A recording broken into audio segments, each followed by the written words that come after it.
কসম ওয়াদা করে বলছি, শহীদ জিয়ার বিএনপিকে দিল্লির দাস হতে দিব না।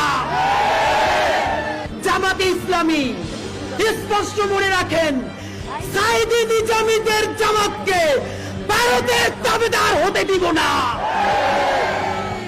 এনসিপির ভাইয়েরা মনে রাখো, শত শত জুলাইয়ের রক্তের মধ্য দিয়ে নেতা হইছো তোমরা। যদি এই জুলাইকে বেঁচে দিয়া দিল্লির দাসত্ব করে ক্ষমতায় আসতে চাও, হাসিনার চেয়েও ভয়ানক পরিণতি হবে।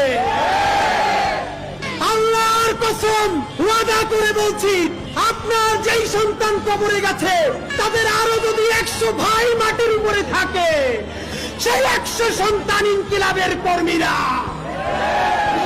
ইনকিলাব মঞ্চের অন্তত একটা কর্মীও বেঁচে থাকতে খুনি, ফ্যাসিস্ট, কোন হত্যাকারী আওয়ামী লীগের পুনর্বাসন চলবে না।